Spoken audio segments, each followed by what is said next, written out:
கனத்துக்குரிய அன்பு சகோதரிகளே, இயேசு கிறிஸ்துவின் நாமத்தினாலே உங்களை வாழ்த்துகிறேன். தினம் ஒரு தூதன் வழியாக உங்களை சந்திப்பதிலே பெரும் மகிழ்ச்சி. இந்த வாரத்தின் முதல் நாளிலே சங்கீதங்களின் புஸ்தகம் 37 5வது வசனத்தை தியானிப்போம்.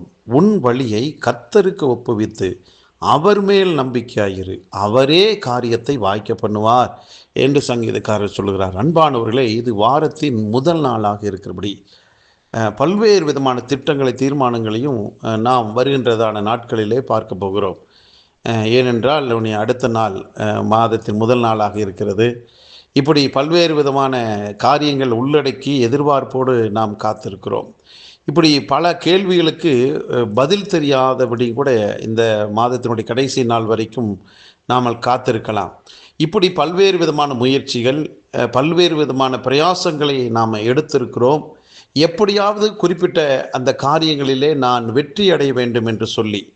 ஆகவே ஒவ்வொருவரும் அவர்களுக்கு கிடைத்த அறிவு, ஞானம், திறமை, பலன் இது எல்லாம் வச்சு எடுத்த காரியத்தில் வெற்றி பெறணும், காரியத்தில் எனக்கு சாதகமாய் வாய்க்கணும் என்று சொல்லி பல்வேறு விதங்களிலே நாம் காத்திருக்கிறோம், போராடுகிறோம். அன்பானவர்களே, ஒருவேளை நீங்கள் எதிர்பார்த்த நாளிலே எதிர்பார்த்த காரியம் நடக்கலை என்று சொல்லி ஒரு கேள்வி எழும்பலாம். இன்றைக்கு வாரத்தின் முதல் நாளாக இருக்கிறபடினால இதுவரைக்கும் என்னுடைய முயற்சிகள், பிரயாசங்கள், எல்லா விதமான திறமைகள், தாளந்துகள் எல்லாத்தையும் பயன்படுத்தி பார்த்துட்டேன், நடக்கலை. ஆனால் இன்னைக்கு இந்த மாதத்தில் கடைசி நாளில் வந்திருக்கிறேன்.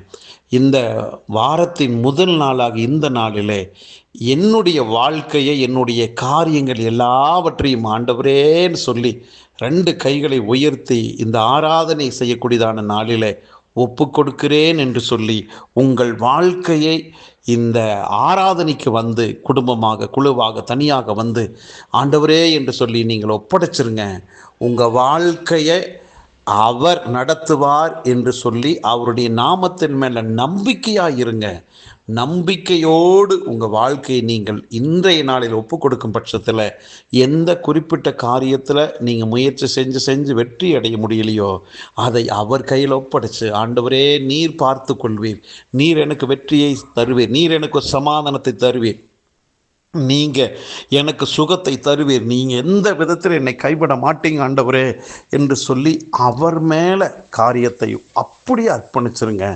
நிஜமாக சொல்லுகிறேன், இனி பிறக்கிற நாட்களில், பிறக்கிற மாதத்தில் காரியத்தை அவரே உங்களுக்கு சாதகமாய் முடித்து கொடுப்பதை நீங்கள் பார்ப்பீர்கள். எந்த விதத்தில் நீங்கள் தோல்வி முகத்தோடு இருக்க மாட்டீங்க, ஜெயத்தை பார்ப்பீங்க. ஆகவே எந்த காரியமாக இருந்தாலும் அதை சற்று ஒதுக்கி தள்ளிவிட்டு இன்றைக்கு வாரத்தின் முதல் நாள், இந்த மாதத்தினுடைய 5வது ஞாயிற்றுக்கிழமை கர்த்தருக்கு நான் நன்றி சொல்வதற்கு போகிறேன். காரியத்தை அவர் பார்த்து கொள்வார் என்று நம்பிக்கையோடு புறப்பட்டு போங்கள். நீங்கள் நிஜமாகவே சொல்கிற காரியத்தை அவர் வாய்க்க பண்ணுகிறபடியினால் நீங்கள் வெற்றியோடு திரும்புவீர்கள், வீரத்தோடு எழும்புவீர்கள், கம்பீரமாய் நீங்கள் வாழ போகிறீங்க. ஆகவே இந்த நாளை எந்த விதத்திலும் தவற விடாமல் ஆராதனைக்கு செல்லுங்கள். அற்புதங்களை பெற்றுக்கொண்டு மகிழ்ச்சியோடு நீங்கள் ஆசீர்வாதத்தை பெற்று வாருங்கள். வாழ்த்துகிறேன் உங்களை. நல்ல பிதாவே, இந்த நல்ல நாளுக்காக நன்றி. எங்கள் ஆவியாத்ம சரீரத்தை இந்த மாதத்தினுடைய கடைசி நாளில் அர்ப்பணிக்கிறோம், ஒப்பு கொடுக்கிறோம். காரியத்தை நீர் வாய்க்க பண்ணுவீர் என்ற விசுவாசத்தோடு நாங்கள் காத்திருக்கிறோம். எங்கள் காரியம் ஜெயமாய் மாறுவதற்காக நன்றி. ஒவ்வொருவரை வாழ்த்தி ஆசீர்வதிக்கிறேன். இயேசு கிறிஸ்துவின் நாமத்தை ஜெபிக்க நல்ல பிதாவே, ஆமென்.